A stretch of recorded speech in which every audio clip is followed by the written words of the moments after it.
Hello friends, welcome back to my channel after a long break. আজি দিবলৈ ওলাইছো এটি কিউট চা ছোটাসা ভিডিও য'ত আমি শিকিম কম্পাউণ্ড ইন্টাৰেষ্ট কম্পাউণ্ডেড হাফ ইয়াৰলি অৰ কোৱাৰ্টাৰ অৰ্থাৎ চক্ৰবৃদ্ধি সুদ যদি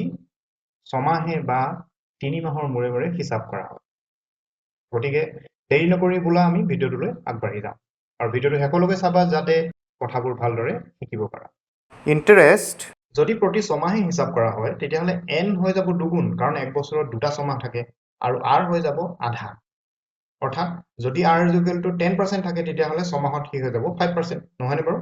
গতিকে সূত্ৰটো হৈ যাব a is equal to p into 1 plus r by 200 r আধা হৈছিলে সেইকাৰণে 100 ৰ ঠাইত 200 হ'ব আৰু to the power twice n হৈ যাব তো এই ফৰ্মুলাটো ব্যৱহাৰ কৰিলে আমি প্ৰতি ছমাহে হিচাপ কৰা সূত্ৰটো উলিয়াব পাৰিম এইটো হ'ল সবৃদ্ধিমূলৰ পৰা মূলধনটো বিয়োগ কৰি আমি সূত্ৰ উলিয়াই ল'ব পাৰিম আৰু সেইদৰে যদি প্ৰতি 3 মাহে হিচাপ কৰা হয় n হৈ যাব 4 গুণ কাৰণ এক বছৰত 4টা কোৱাৰ্টাৰ থাকে হয়নে বাৰু r হৈ যাব 1/4 গুণ মানে 4 ভাগৰ 1 গুণ গতিকে a is equal to হৈ যাব p into 1 plus r by 400 to the power 4n এই সূত্ৰটো ব্যৱহাৰ কৰিলে আমি 3 মাহৰ মূৰে মূৰে হিচাপ কৰা সূত্ৰটো উলিয়াব পাৰিম চক্ৰবৃদ্ধি সূত্ৰৰ ক্ষেত্ৰত গতিকে a যেতিয়া পাই যাম ci is equal to a minus p কৰি দিলে আমাৰ হেতু পাই যাম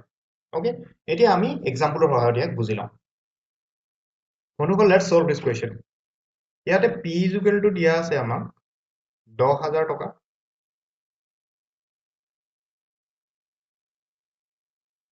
n is equal to 1.5 that is 3/2 years বা বছৰ r is equal to 10% per annum বা বছৰি 10% এতিয়া আমি ইয়াতে একো সেৰখানি নকৰো আমি একো চেঞ্জ নকৰো আমি জাস্ট ফৰ্মুলাটো লিখিম কেনেকৈ যেহেতু আমাক কেনেকৈ হিচাপ কৰিবলৈ কৈছে কোডটো হাফ ইয়াৰলি হিচাপ কৰিবলৈ কৈছে যেহেতু কোড ছমাহে হিচাপ কৰা হয়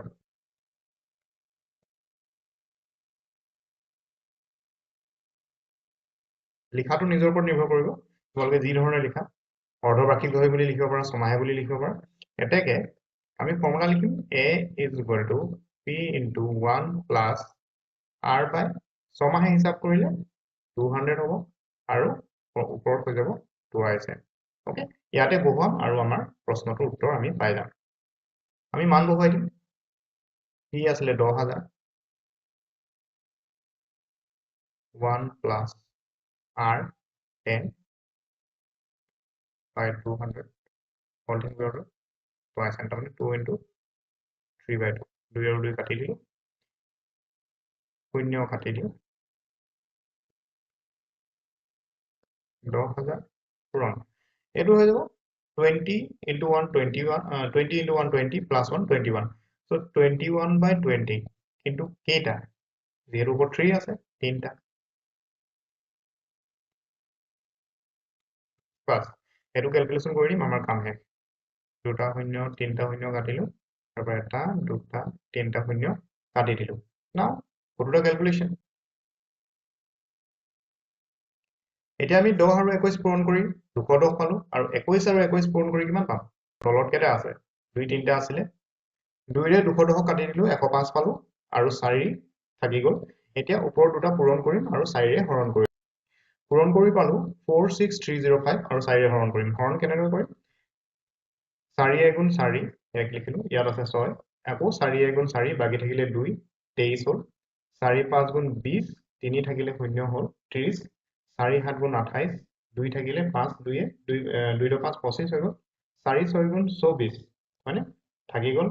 1 এটা দশমিক এটা দিয়াৰ লগে লগে 0 হল তো 10 হল 4 2 গুণ 8 2 থাকিলে দশমিক দিয়া আছে কিন্তু 0 আহিব 4 5 গুণ 20 so this is our calculation তেতিয়াহলে আমি পালো যে সবৃদ্ধি মূল হৈ গল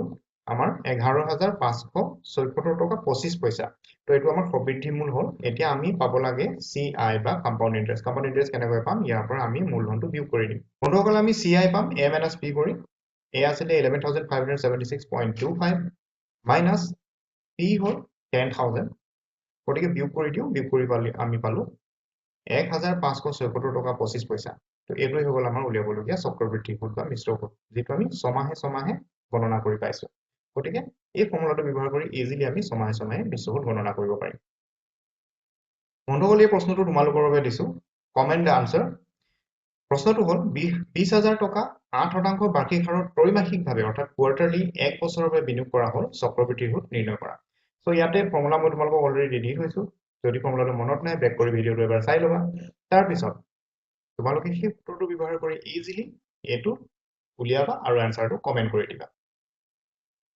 গতিকে ভিডিঅটো শেষলৈকে চাই থকাৰ বাবে সকলোকে ধন্যবাদ জনালো এনেকুৱা ধৰণৰ ইনফৰমেটিভ ভিডিঅ'বোৰ পাই থাকিবলৈ চেনেলটো লাইক শ্বেয়াৰ আৰু কমেন্ট কৰিবা আৰু লগতে সাবস্ক্ৰাইব কৰি বেল আইকনটো দবাই দিবলৈ নাপাহৰিবা